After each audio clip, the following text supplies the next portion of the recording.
Hello everyone. Today we are going to study about parts of flower and their functions. First of all, what flowers are?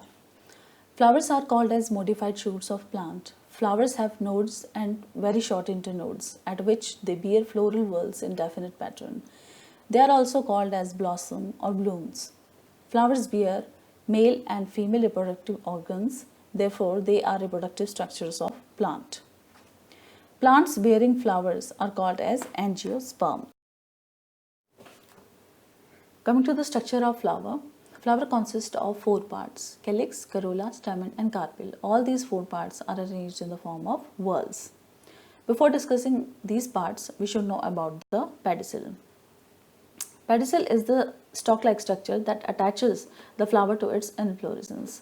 It keeps the flower in upright position and its main function is to expose it to the sun, wind and pollinating insects. The upper disc-like portion of the pedicel is called as receptacle. Receptacle bears nodes and internodes. At node, it bears all the floral whorls.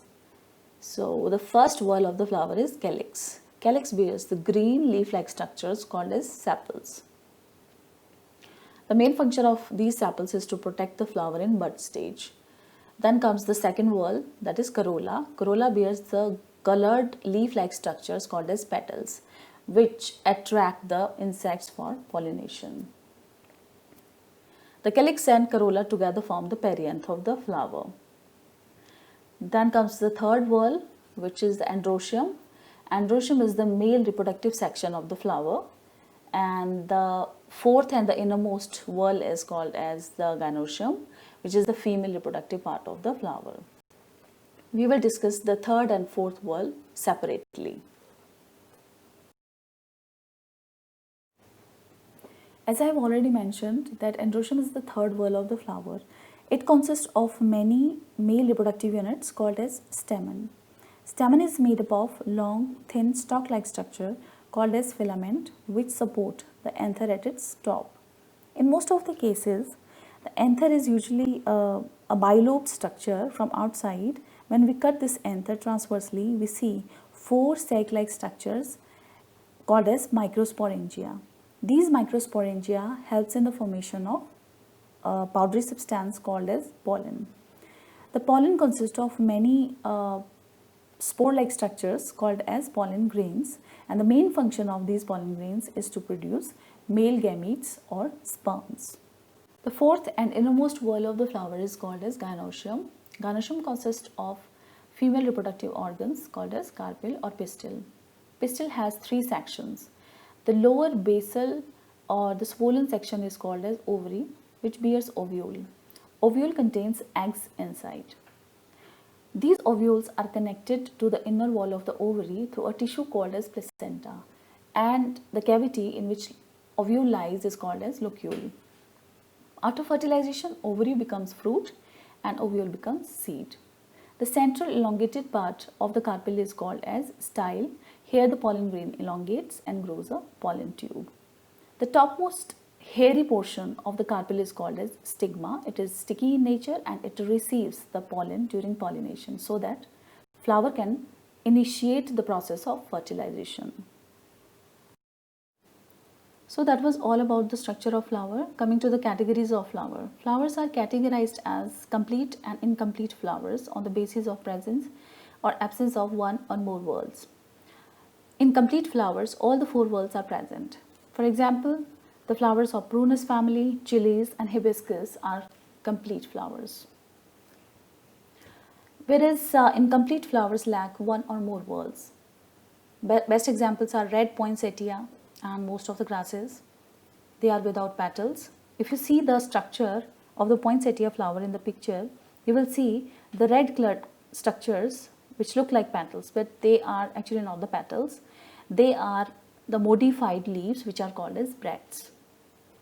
Another best example is the squash, in which the flowers lack either male or female reproductive organs. On the basis of presence of reproductive organs, flowers are also categorized as perfect and imperfect flowers. Perfect flowers are having both stamen and pistil. They are sometimes called as bisexual flowers because male and female reproductive organs are present on the same flower. Examples are daisy, tulip, and pomegranates as shown in the picture.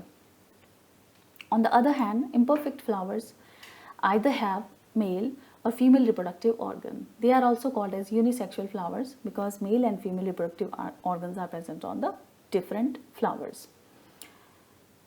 The flowers having only stamen are called as staminate flowers, whereas the flowers having only pistil are called as pistillate flowers. Examples are squash, cucumber, loofah, melons, and maize. In the picture, you can easily identify the male and female imperfect flowers of the corn plant. So now we already know the structure and function of every part of the flower. It's time to discuss the importance of flower as a whole. Flowers are colorful and bear nectaries. Therefore, they attract the insects towards them. These insects help in pollination by transferring the pollen from anthers to the stigma of the pistil. Flowers facilitate or provide the seed for fertilization. Fertilization is the joining of male gamete, that is sperm, to the female gamete, that is ovum or egg, to produce a zygote. Zygote is the fertilized egg, or it is also called as the first cell of the new plant. Because of these reasons, flowers are also called as the reproductive parts of the plant.